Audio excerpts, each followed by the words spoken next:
This is going to be one of the most important broadcasts I've ever done. In fact, I'm going to consider it the most important because of the topic. Here's the subject: how to find and follow your passion as a photographer. There's no way we can cover this in one show. And the reason it's a series is I need to have a conversation with you. I want to hear back from you guys.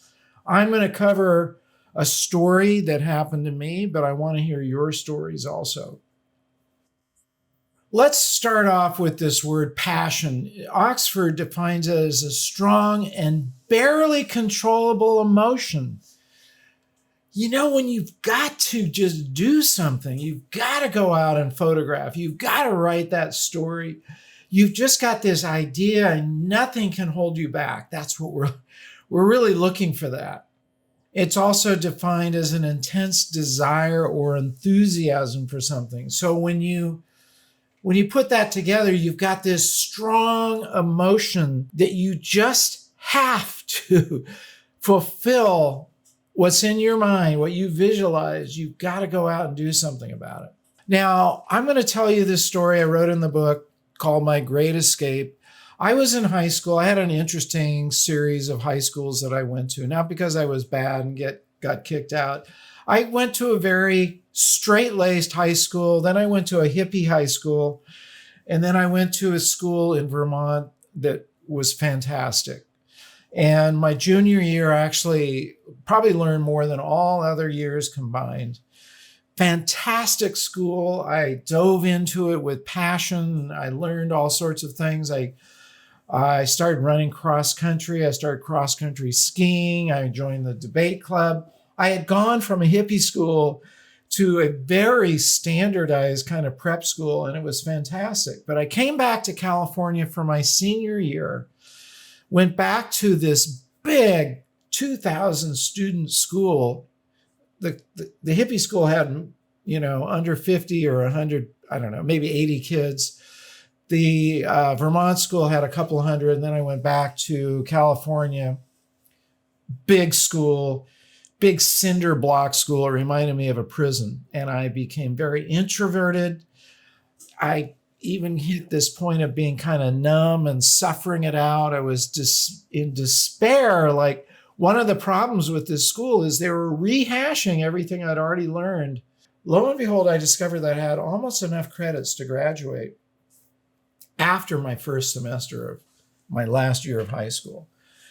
But I needed a social studies class, and I cooked up this idea that I could go to Mexico. Yes, folks, you heard that right. I could go to Mexico for my last semester and work on a social project in the remote region of the Sierra Madre Mountains, which are above Mazatlan, and I pulled it off. But the most amazing part of this is I took this camera, my uncle, and he had used it. I don't know why he gave it to me, but he stopped using it. He sent it to me. And I had already started taking a lot of photographs with it, but I took it with me to Mexico with dozens of rolls of film, black and white film. So I was so prepared. I had no idea how great this camera would be. But I documented that trip. That was the passion. I was like out of this closed, claustrophobic high school thing. And all of a sudden I'm down in Mexico working on a medical dispensary. And in between, we're working our butts off. But in between, I pulled out my camera and I kept photographing hundreds and hundreds of photographs, all negatives. And some of them I've scanned and many I haven't. But here are some of the lessons I learned, and this really ties into this whole point about passion. My protests and urge to flee the misery of high school prison didn't get me out. In fact, I was more trapped and cut off than ever. Light began to dawn only when I stopped trying to escape and began to research and really look at my options. Tapping into the purpose to help others is what finally opened all the doors. Even the principal couldn't say no. Who's going to say no to a kid who wants to go to Mexico and help people with their medical problems? right? How amazing was that? It was the purpose, though, you guys, that opened that door. It went from deep despair, numbness, introversion to all of a sudden I was free. I was out there. I was doing something that most kids would never dream of doing. The other thing is I learned that I had to work much, much harder for this taste of freedom. In high school, I was loafing along 90% asleep. In Mexico, we were building, we were working from dawn to dusk, cutting trees, making adobe, lifting, carrying, sawing, learning to speak the language that I should have learned in high school, but I didn't. But this work, this hard work, made me strong mentally, physically, and spiritually. I'm not kidding. I'm here to tell you about it. It really set the course of my life. And I was rewarded immensely by capturing some of the best photographic work and finding a new level of creativity. And I'll show you more examples here. And finally, I learned that problems were solvable not by running away from them. Here's a 17-year-old kid, guys, okay? Not the philosopher figuring this out. Not by running away, but by looking at a real solution. Only then was I ever able to realize that after I decided to work on a higher purpose to help the people in this remote region in Mexico. Now, how can you find your own passion? Because that's what this show is about. I just want to tell you my story, how I went from deep despair to, whoa, I'm really capturing something that's important to me. Here you go, guys. Here you go. You ready? And I really listen closely here. Don't toss this off. This is important stuff. I've given this a lot of thought, and it's a work in progress. That's why I say this is not a one broadcast type of thing. We're going to be going on this for a while here. So take your notebook out. If you know me, you know you got to have a notebook and you use them all the time. I've got dozens of notebooks. I've kind of settled on this size. I like this a lot. And man, do I write. I write stuff every day in my notebook. You guys should have your notebooks. If you don't have one, get one. We even actually have, and I should put these up for sale, an AYP notebook. How about that? I use these all the time. There we go, AYP notebook. Anyway, work this out, okay? This is your homework. Look at others' work and what really inspires you. So one of the things that had inspired me is a book that I had of Henri Cartier-Bresson that my dad had given me. You know, I'd been looking through that a lot prior to going off on this trip. So, you know, I kind of already had this idea of what kind of street photography, you know, resonated for me. So you can look. You've heard us say this before, but really look and take notes of what is it that inspires you.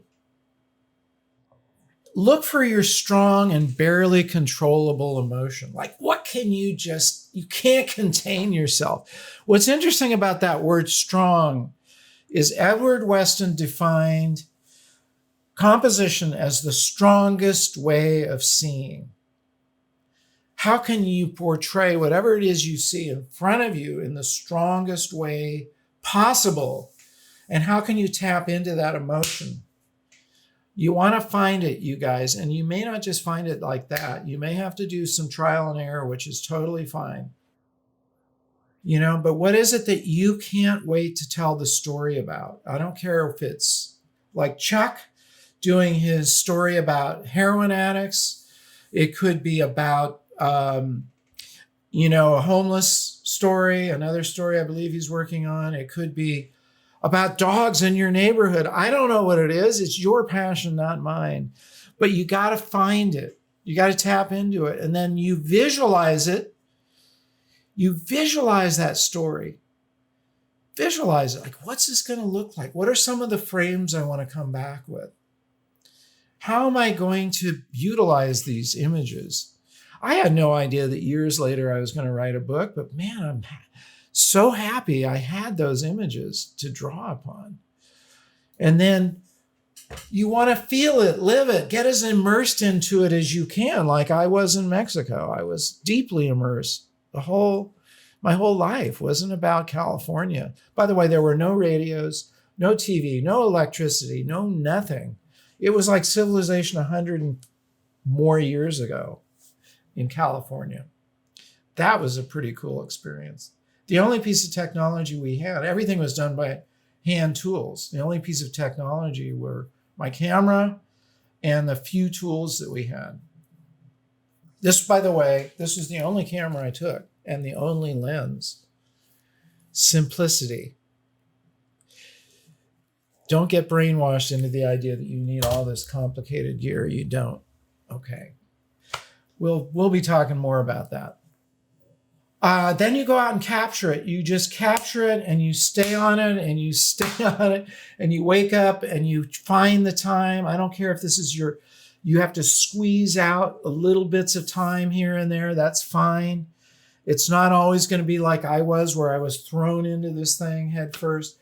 This isn't the only passion project I've ever done, but this one was my first that really left a big impression.